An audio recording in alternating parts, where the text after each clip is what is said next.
हरे कृष्णा, राधे राधे, जय श्रीमन नारायण।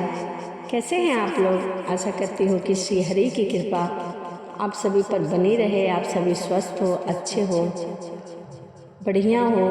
इसी के साथ आज हम सुनेंगे भक्त के विश्वास की कहानी कि किस प्रकार से यदि कोई भी भक्त ईश्वर पे विश्वास रखता है तो भगवान किस प्रकार से उसकी सहायता करते हैं।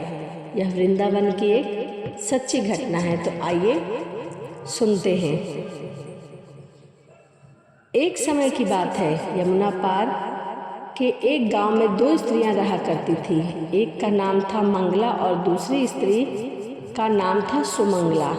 मंगला और सुमंगला रोज यमुना पार से नाव में बैठकर वृंदावन आती थी और वृंदावन आकर जगह जगह घूमकर सब्जियां बेचा करती थी। मंगला और सुमंगला रोज सुबह से शाम तक सब्जियां बेचा करती थी। जब मंगला और सुमंगला की सारी सब्जियां बिक जाती तो वह दोनों नाव पर बैठ के यमुना के किनारे फिर उस पार चली जाया करती थी। वह दोनों अपने घर से रोटी और माखन का भोजन लेकर आया करती थी। यमुना पेड़ के छांव में बैठकर भोजन खाती और नाव में बैठकर यमुना पार करके अपने घर चली जाया करती थी। यह उनका रोज का नियम था।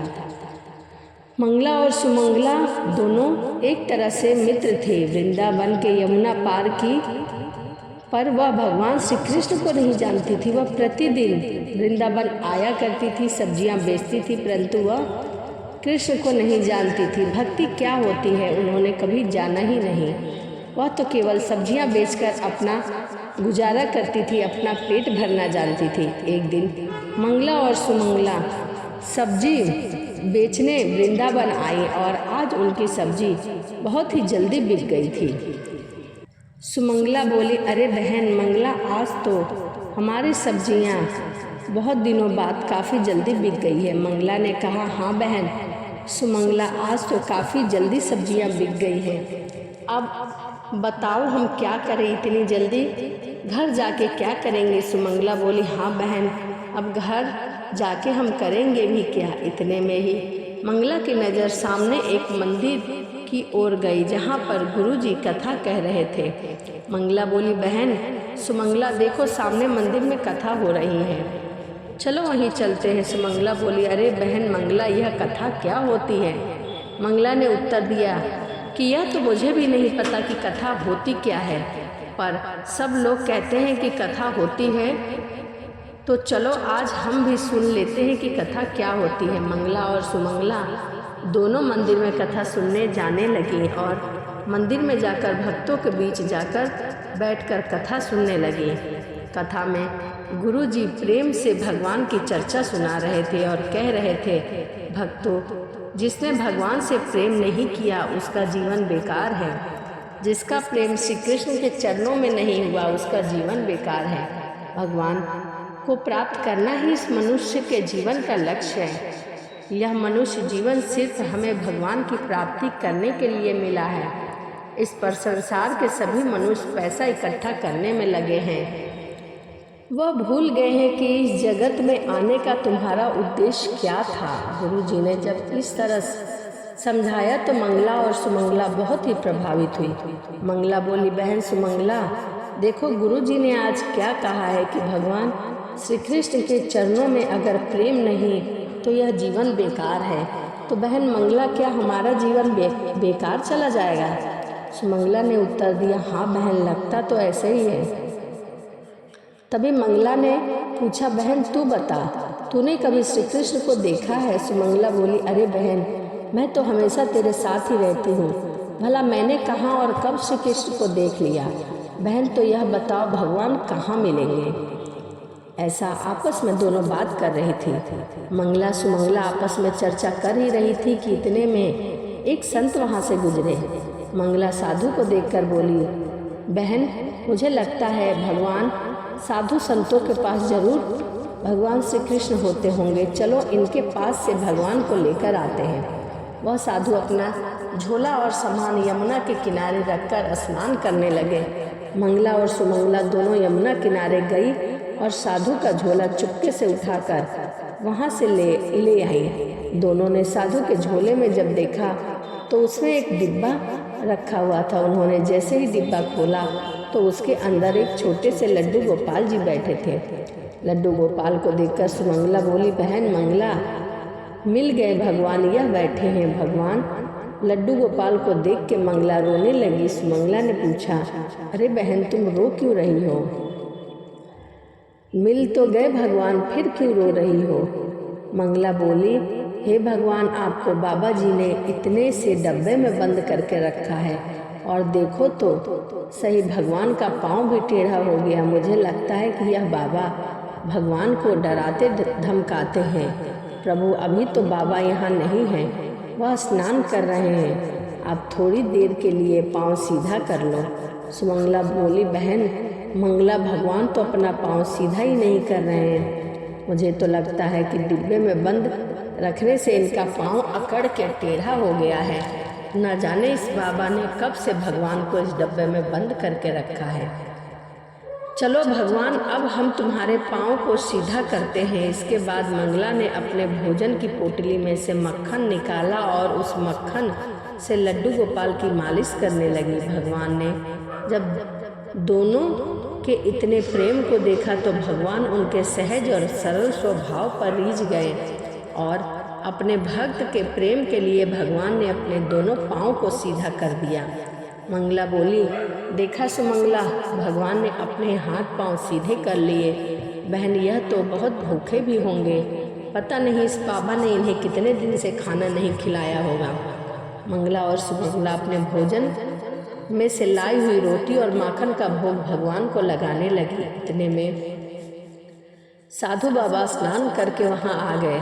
साधु को देखकर मंगला और सुमंगला वहाँ से भागने लगी और दोनों कुछ दूर जाकर रुककर बोली, अरे ओ बाबा, भगवान को इतना डराया धमकाया ना करो। तुमने भगवान को डरा डरा कर रखा है। बेचारे के पाँव भी डिब्बे में बैठे बैठे टेढ़े हो गए हैं। उसने उनका पाँव सीधा कर दिया, अब उनका पाँव टेढ़ा मत करना। जब साधु ने लड्डू गोपाल को देखा तो लड्डू गोपाल के दोनों हाथ पैर सीधे थे। यह चमत्कार देख कर साधु उन दोनों स्त्रियों को रोकने के लिए उनके पीछे पीछे भागा। अरे रुको, भागो मत, रुक जाओ, मैं तुम्हें कुछ नहीं कहूँगा। वह दोनों नहीं रुकी। उनको लगा कि बाबा उन्हें पकड़कर डांटेंगे। अगले दिन मंगला और सुमंगला दोनों सब्जी बेचने के लिए वृंदावन आई और आज भी उन दोनों की सब्जियां जल्दी बिक गई। आज वह फिर से मंदिर में कथा सुनने के लिए चली गई। कथा में गुरु जी ने भगवान के नाम की महिमा की चर्चा कर रहे थे। उन्होंने कहा कि भक्तों, यदि आप राधे श्याम जपोगे तो भव सागर से भी पार हो जाओगे। इसीलिए भगवान के नाम को हमेशा जपते रहना चाहिए। यही नाम हमें भवसागर को पार कराएगा। आज की कथा सुनकर दोनों वापस अपने घर के लिए जाने लगी। तभी सुमंगला बोली, बहन मंगला, तूने सुना आज गुरु जी ने कथा में कहा था कि राधे श्याम जपोगे तो भवसागर भी पार हो जाएंगे। तो बहन, जब हम राधे श्याम नाम लेने से भवसागर पार कर सकते हैं तो यह यमुना भी तो हम पार कर ही सकते हैं।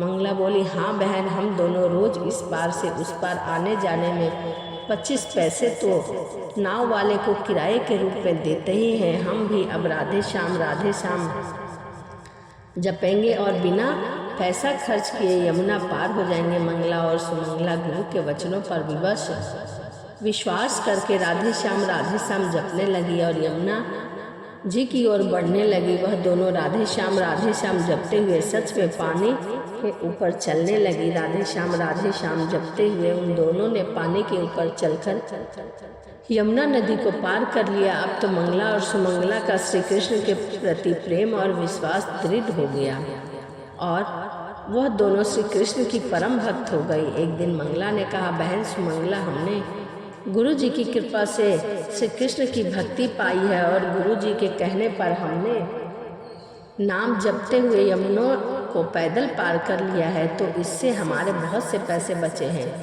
क्यों न हम गुरु जी को घर बुलाकर उन्हें कुछ भोजन पवाएं। सुमंगला बोली, ठीक है बहन, तुम जाकर गुरु जी को ले आओ और मैं यहाँ पर भोजन की तैयारी कर लेती हूँ। मंगला गुरु जी को लेने मंदिर में गई और गुरु जी बोले, गुरु जी से बोली कि गुरु जी आप हमारे यहाँ भोजन पर चलिए, हम चाहते हैं कि आप हमारे कुटिया में अपने चरण रखें, हम आपको भोजन कराकर कुछ दान दक्षिणा देना चाहते हैं। गुरु जी ने मंगला की बात मान ली और बोले ठीक है बेटी, मैं तुम्हारे संग तुम्हारी कुटिया में चलने के लिए तैयार हूँ। मंगला गुरु जी को मंदिर से लेकर यमुना तट पर आ जाती है।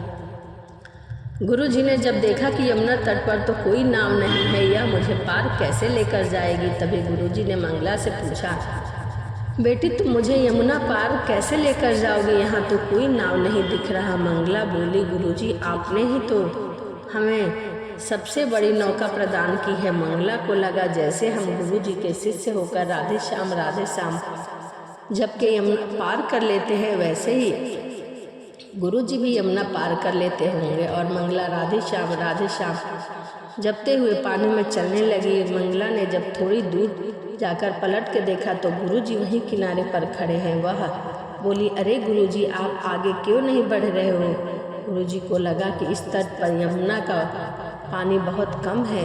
यह विचार करके गुरु जी भी आगे बढ़ने लगे। जैसे ही गुरु जी ने अपना पाँव पानी में आगे बढ़ाया, वैसे ही गुरु जी कमर तक डूब गए। वह कहने लगे अरे यहाँ तो पानी बहुत गहरा है और यह पानी में कैसे चल रही है। अरे यह कोई आम स्त्री नहीं है, यह तो कोई चुड़ैल लगती है जो पानी में चल रही है। गुरु जी को पानी में डूबा देखकर मंगला गुरु जी को लेने के लिए वापस आने लगती है।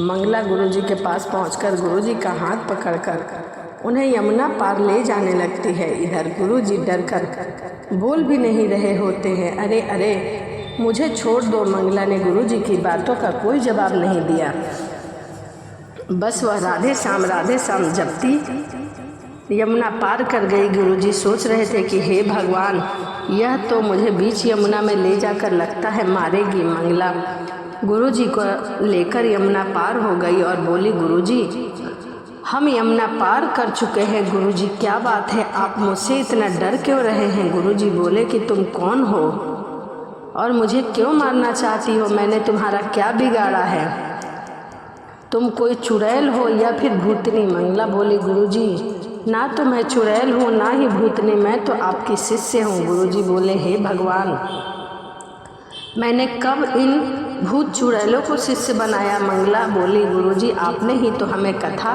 में बताया था कि राधे श्याम जपोगे तो भवसागर को भी पार कर जाओगे। तो हमें लगा कि जब भवसागर को पार कर सकते हैं तो यमुना को भी पार कर सकते हैं। तभी से हम रोज़ाना राधे श्याम जपते हुए यमुना को पार कर लेते हैं। अब हमें किसी भी नाव की ज़रूरत नहीं होती। मंगला की बातें सुनकर गुरुजी हैरान रह गए और मंगला से बोले बेटी तुमने अपने गुरु के विश्वास को दृढ़ रखा है, गुरु के वचनों पर विश्वास किया, इसके बल पर तुमने यमुना के पानी पर चलकर यमुना को पार कर लिया। बेटी तुम महान हो और तुम्हारे प्रभु के प्रति प्रेम विश्वास अटल है और तुम्हें ईश्वर पर विश्वास है, इसीलिए तुमने यह यमुना नदी पार कर लिया। तो जब भक्त को ईश्वर पर और गुरु पर विश्वास हो जाए तो वह कितनी भी बड़ी संकट हो उसे पार कर लेता है। इस कहानी से हमें यही सीख मिलती है कि जब हम अपने गुरु के वचनों को या फिर अपने परमात्मा को अपने इष्ट पर विश्वास कर लेते हैं तो हमारी कोई भी समस्या हो तुरंत झटपट हल हो जाती है। तो यह कहानी थी विश्वास की। तो चलिए इसी के साथ कहानी को समाप्त करते हैं और मिलते हैं अगली वीडियो में। वीडियो आपको अच्छी लगी हो तो कमेंट में राधे राधे लिखना ना भूलें। और कहानी यदि आप पूरा सुनेंगे तो आपको कहानी समझ आएगी, यदि आप बीच में स्किप करते हैं तो आपको कहानी पूरी समझ नहीं आएगी। तो चलिए इसी के साथ मिलते हैं अगली वीडियो में। राधे राधे, जय श्रीमन नारायण, हरे कृष्णा।